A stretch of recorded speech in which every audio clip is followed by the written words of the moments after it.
The silence of the arboretum was a physical presence, thick and warm and smelling of damp soil and blooming night phlox. Cullen moved through it with the reverence of a priest in a cathedral, his fingers gently tracing the vein of a broad, silver-leafed fern. His orbital station, the verdant solitude, was more home than laboratory, a self-contained ecosystem drifting in a quiet pocket of space far from the bustling trade lanes. It was his sanctuary, a place of ordered life and predictable growth, a world away from the chaotic hum of humanity. He was checking the pH levels of the hydroponic troughs when the station's proximity alert chimed, a soft, insistent tone that was utterly out of place. His head lifted, a frown creasing his brow. No one was scheduled. No one ever came. A moment later, the internal atmospheric sensors in the main bay flickered from green to yellow. A pressure differential, an unauthorized entry. His heart, usually a slow and steady drum, kicked against his ribs. He moved quickly, not with panic, but with a focused urgency. His soft-soled boots making no sound on the polished floor. He bypassed the security panel, his mind racing through possibilities: a debris strike, a system failure, a courier drone with a misrouted package. Nothing prepared him for what he saw on the main bay. The pristine, white environment was violated by a figure crumpled on the decking, surrounded by the shattered, smoking remains of an escape pod no larger than a storage crate. The air smelled of ozone, scorched metal, and something else, coppery and sharp, blood. She was tall, even in her collapsed state, with skin the color of deep twilight, a shimmering navy blue that seemed to absorb the light. Her hair was a spill of pure white, tangled and matted with a dark, viscous fluid he suspected was her own. She wore form-fitting armor of a design he'd only seen in xenobiology archives, all sharp angles and obsidian plating, now cracked and scarred. A Cathar. The galaxy feared her species. They were whispered to be mind-renders, soul thieves, creatures of pure malice. As he approached cautiously, she stirred. A low, pained sound escaped her lips. With a sudden, jerky movement, she rolled onto her side, one hand clutching her ribs, the other scrabbling for a weapon that wasn't there. Her eyes flew open. They were the color of molten amber, and they held a fury and a fear so profound it stole his breath. She tried to push herself up, to face him, but a wave of agony crumpled her, and she slumped back onto the cold deck with a gasp. Every instinct, every warning siren in the Galactic database, told Kellen to retreat, to seal the bay, and vent the atmosphere. This was a predator in his home. But he was a botanist. He understood life in all its fragile, stubborn forms. He saw the way her body curled protectively, the shallow, ragged pull of her breath, the way her fierce eyes were glazing over with shock. She wasn't a monster. She was a wounded, terrified living thing. He didn't speak. Words felt too loud, too threatening for the shattered creature. He simply turned and walked, his movements slow and deliberate, back towards the arboretum. He went to his small preparation nook, where a kettle was always warm on an induction plate. He selected a ceramic cup, simple and unadorned, and scooped in a blend of chamomile and valerian root from earth, known for its calming properties. He poured the hot water, the gentle steam carrying a floral, soothing scent. When he returned, she had managed to prop herself up on one elbow, her body trembling with the effort. Her amber eyes tracked him, wide with a mixture of suspicion and sheer, uncomprehending shock. He stopped a few feet away, well outside her reach, and knelt, placing the cup on the deck before her. The pale gold liquid shimmered in the bright bay lights. "It's tea," he said, his voice quiet, a neutral sound in the tense silence. "It will help with the shock." For a long moment, she just stared at him, then at the cup, as if it were the most complex puzzle in the universe. The galaxy feared her species. The human offered her a cup of tea. Her gaze flicked from the steaming beverage back to his face, searching for the trap, the deception, the fear she was so accustomed to inspiring. She found none, only a calm, watchful patience. A tremor ran through her arm as she slowly, hesitantly, reached out. Her fingers, long and elegant despite the bruises and smears of grime, closed around the warm ceramic. She didn't drink immediately, just held it, feeling the heat seep into her cold skin. Then, as if making a decision that cost her the last of her strength, She lifted the cup to her lips and took a small, cautious sip, her eyes closed. A single, slow breath escaped her, a sigh that seemed to carry the weight of 1,000 fallen stars. Her shoulders, which had been locked in a rigid line of defiance, slumped slightly. When her eyes opened again, the sharp edge of panic had dulled, replaced by a deep, exhausted confusion. Why? The word was a ragged whisper, torn from her throat. Kellen remained kneeling, his posture non-threatening. "You are injured. You are in my home. It is what one does." She looked at him for another long, silent moment, the steam from the tea curling between them like a ghost. Then her grip on the cup tightened, and she gave a single, almost imperceptible nod. It wasn't gratitude, not yet. It was an acknowledgement, a ceasefire. In the sterile silence of the bay, with the scent of tea and blood hanging in the air, something had begun.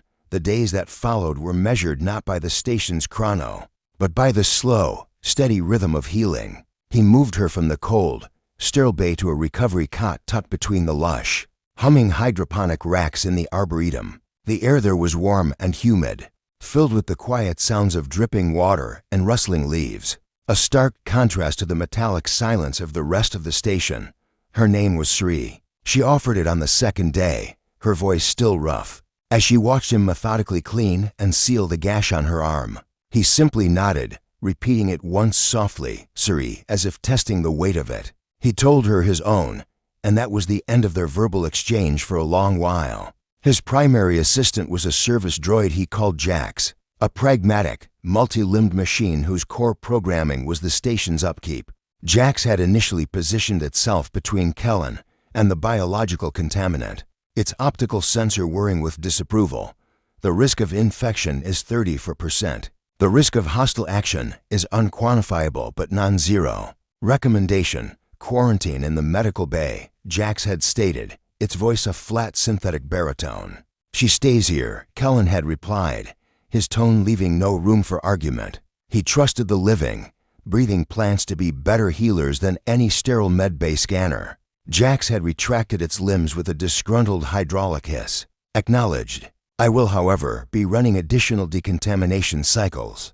As Saris's physical strength returned, a quiet routine established itself. Kellen would work, his hands deep in soil or adjusting nutrient flows. Siri would watch from her cot, her amber eyes missing nothing. She was learning his language, and it was not one of words. It was the language of his careful movements, the way he handled a fragile seedling with the same reverence he showed when changing her bandages. One afternoon, he was repotting a sensitive lunar orchid, its petals trembling at the slightest disturbance. He was so focused on not damaging the root ball that he didn't notice her standing behind him. Until her shadow fell over the workbench. He stilled, his hands hovering over the plant. "You are afraid," she said, her voice less ragged now, a low, melodic cadence. "But not of me." He glanced over his shoulder. She was standing, leaning against a support beam for balance, her expression one of genuine curiosity. "The roots are fragile. If I break them, it dies." She considered this, her gaze shifting from the orchid to his face. "Your emotion is clear, focused, like a single, pure note." She took a slow, hesitant step closer. "My people, we do not read thoughts. The galaxy is wrong about that. We sense intent, the shape of feeling. Most I encounter are a chaotic storm of greed, fear, aggression." She looked at the orchid, then back at his hands. "Yours is different. It is quiet, like this place." That was the most she had ever said to him. He understood then that his simple offer of tea had been more than kindness. It had been a psychic anomaly to her, a signal so clean and devoid of malice it had disarmed her completely. As the week drew on, her presence began to subtly reshape the space. A blanket she used was folded neatly on a stool near her cot. A cup from her morning tea sat drying beside his on the sink. It was no longer just his sanctuary. It was becoming their shared space. The attraction he felt was a slow, quiet thing, like a seed germinating in the dark. It was in the way the starlight from the viewport caught the unique blue of her skin, or the way she would sometimes hum a strange, alien melody in her sleep. One evening, he found her standing before a vast flowering vine, its blossoms large and trumpet-shaped, glowing with a soft, internal bioluminescence. She reached out, but instead of touching a flower, she let her fingertips hover just above its surface. Her eyes closed. "It sings," she whispered, a look of profound peace on her face. A very slow, simple song of light and growth. He stood beside her, close enough to feel the warmth radiating from her body. "You can feel that?" She opened her eyes, and her gaze was soft, unguarded. All living things have a song. Most humans. Theirs is a frantic, complicated symphony, hard to listen to for long. But you, and your plants. She turned to him fully, and for the first time, she offered a small, tentative smile. "It is the first peace I have known in a very long time." In that moment, surrounded by the gentle glow of the flowers and the quiet hum of life, Cullen felt the last of his walls crumble. He wasn't looking at a feared Cathar royal. He was looking at Suri, a woman who understood the silent music of growing things, just as he did. He didn't reach for her, didn't speak. He simply stood with her in the warm, singing dark, and the silence between their heartbeats felt like a conversation all its own. The peace was shattered by a shrill, insistent alarm that Cullen had never heard before the station's long-range threat alert. The soft ambient lighting of the arboretum flickered and switched to a harsh, pulsating red. Suri was on her feet in an instant, her body coiled tight, all traces of her earlier tranquility gone. Her amber eyes were wide, not with fear, but with a grim, resigned fury. "They found me," Jack's word into the room, its central optic lens spinning. "Incoming vessel. Configuration matches a Class 3 bounty hunter interceptor. It is hailing us. Ignore it," Cullen said, his voice tight. His mind was already racing, accessing station schematics on a nearby terminal. "They will not be ignored," Suri said, her voice hollow. "His name is Tyrus. He is relentless. He will burn his way through your door if he must." On the main view screen, a face flickered to life. It was a human man, his features hardened by scars and a cold, professional ruthlessness. "Unknown station," the man, Tyrus, spoke, his voice a gravelly monotone. "You are harboring Galactic property. A Cathar female. Surrender her, and I will depart. Refuse, and I will disassemble your tin can around you." Cullen stepped in front of the camera pickup, blocking Tyrus's view of the Arboretum and Suri. "You have the wrong coordinates. There's no one here but me." Tyrus's lip curled into a sneer. "The energy signature of a Cathar Royal Escape Pod is rather unique, and my bioscanner is reading one human, one Cathar, and a lot of plants. Your choice is simple. The woman or your life." The transmission cut out, replaced by a warning schematic showing the hunter's ship powering up its plasma cutters. "He lies," Suri said, her voice barely a whisper. "I am not property, my family. We were not just feared. We were harvested. Our biosignature, our unique neural energy. It is a key component in a weapon, a psionic amplifier. My family was massacred for it. I am the last. He does not want to capture me. He wants to tear me apart for what I am." The horror of it settled in Cullen's gut, cold and heavy. It wasn't just prejudice. It was a grisly, industrial extermination. The fear the galaxy held for her kind was a smokescreen for something far more vile. "Jax," Cullen said, his voice now calm and decisive. "Initiate emergency protocol overgrowth. Reroute all non-essential power to structural integrity and life support. Seal the primary airlocks. Protocol overgrowth is a botanical containment measure," Jax stated. "Its efficacy against plasma weaponry is—" "Just do it," Cullen snapped. He turned to Suri. "He thinks he's hunting a lone, wounded creature. He isn't counting on you having a home to defend." He led her to a hidden panel in the Arboretum floor, a maintenance conduit that led to the station's core systems. "The environmental control nexus is down there. It's shielded. He won't be able to scan you clearly." What are you going to do?" she asked, her hand gripping his arm, her touch sending a jolt through him. "I'm a gardener," he said, a strange, hard light in his eyes. "And he is a blight on my garden." The station shuddered as the first plasma blast connected. Cullen didn't flinch. He used his intimate knowledge of the verdant solitude like a weapon. He vented oxygen-rich air from empty corridors, creating confusing thermal drafts. He triggered emergency irrigation in hallways. spraying water that short-circuited the hunter's initial probing drones. He turned the station itself into a labyrinth, using the dense, humid biomes of the Arboretum to mask their life signs. Tyrus was forced to dock and board, his frustration growing with every dead end and malfunctioning door. Kellen watched his progress on the internal sensors. A predator who had unknowingly entered the domain of another. Suri, from her shielded haven, would close her eyes, her empathic sense reaching out. He is angry. She would whisper over the comms, her voice a guide in the chaos. He turns left. Now, he feels anticipation. He believes you are hiding in the central core, guiding Kellen, helping him anticipate the hunter's moves. They were fighting together, their skills intertwining his knowledge of the terrain. Her sense of the enemy's heart. It was no longer a recluse protecting a refugee. It was a partnership forged in fire, a silent, desperate dance for survival against the echoing war that had finally found them. The hunter's final, furious gambit was a shaped charge on the primary power conduit. The explosion was a deafening roar that sent a shockwave through the entire station.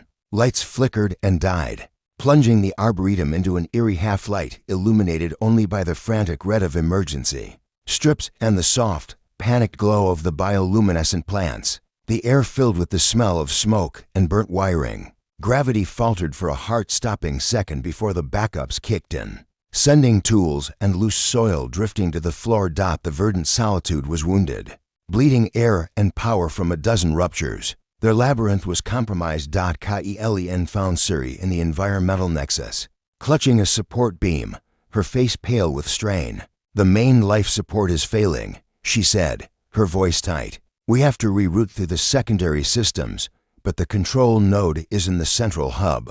It's exposed." He didn't hesitate. "Then we go together." They moved through the damaged station like ghosts, the world reduced to the circle of light from his hand lamp. The familiar, peaceful corridors were now a landscape of jagged metal and sparking conduits. They had to climb through a collapsed bulkhead, their bodies pressed close in the cramped darkness. He could feel the rapid beat of her heart against his back, a frantic counter-rhythm to his own. When they reached the central hub, the damage was severe. A support beam had sheared through the main control panel. Kellen set to work immediately, his hands moving with a frantic precision, splicing cables and rerouting data streams. Suri stood guard, her body tense, listening for any sound of the hunter over the groans of the dying station. A soft scuff of a boot on metal was her only warning. "Down," she shouted, shoving Kellen behind a console as a plasma bolt seared the air where his head had been. Tyrus stood in the shattered doorway, his armor scorched, his face a mask of cold fury. "A clever little nest you've built," he snarled, leveling his weapon. "But the game is over." Kellen looked from the hunter to the half-repaired console. They were out of time, out of tricks. His eyes met Ceres's. In them, he saw not fear, but a fierce, determined love. It was a look that promised no surrender. As Tyrus took a step forward, Kellen made his choice. He didn't reach for a weapon. He reached for Ceres's hand. His fingers intertwined with hers, and he gave a single, firm squeeze. "Trust me." He turned back to the console and, with a final, decisive twist, connected the last two wires. He hadn't been trying to reroute life support. He had been overriding the Arboretum's containment fields. With a great, groaning shudder, the massive plexisteel panels separating the hub from the main botanical garden retracted. The jungle, with its thick, humid air and tangled, aggressive growth, spilled into the sterile room. Vines as thick as his arm snaked across the floor. The giant, carnivorous pitcher plants, their blooms now gaping wide, released a cloud of intoxicating pollen. Tyrus coughed, disoriented, as the thick, sweet air filled his lungs. A whip-like vine caught his ankle, yanking him off balance. His plasma shot went wide, scorching the ceiling. In the confusion, Kellen pulled Suri into the heart of the unleashed greenery. They stumbled through the dense foliage, the world reduced to the feel of leaves against their skin and their shared, ragged breaths. He found a small, hollow space beneath the roots of the great banyan tree, a place he had often come to for quiet contemplation. They collapsed into it, the world outside fading to a distant commotion. They were safe, for now, enclosed in a cocoon of living wood and earth. The adrenaline faded, leaving behind a raw, trembling vulnerability. They were covered in grime and sweat, their clothes torn. But they were alive, together out in the near darkness, lit only by the gentle pulse of glowing fungi. He could see the tracks of tears cutting through the dirt on her cheeks. He reached up and brushed one away with his thumb. His touch was gentle, a question. Her answer was to lean forward and press her lips to his.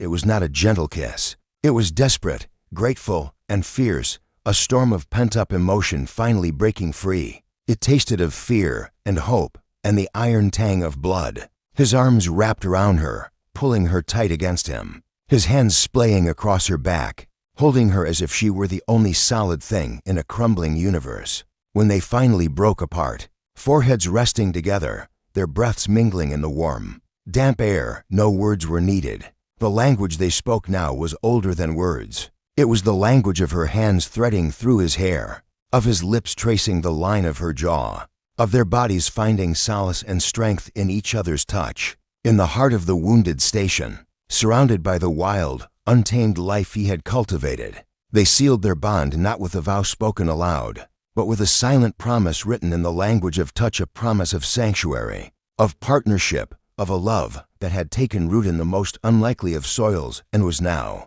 against all odds, beginning to bloom. The silence that returned was different. It was the quiet of exhaustion, of spent fury, of a storm past. The only sounds in the central hub were the hiss of a final, contained electrical fire and the aggressive rustle of the reclaiming flora. Tyrus was gone, not dead, but ensnared. A particularly tenacious constrictor vine had pinned his arms, and the potent pollen had rendered him unconscious. His weapon lost somewhere in the undergrowth. Kelen and Suri stood at the edge of the chaos, hand in hand, looking at the hunter who had been neutralized not by violence, but by the very life he had sought to violate. "We can't stay," Suri said softly, her voice raw. Her gaze was on the star-dusted blackness beyond the cracked viewport. "He will not be the last. The weapons architects. They will send others." Kellen looked around at his home. The verdant solitude was mortally wounded. Panels hung from the ceiling, conduits spat sparks, and the gentle hum of its systems was replaced by the ominous groaning of strained metal. His sanctuary was a tomb, a monument to a peace that was no longer possible. His life of quiet observation was over.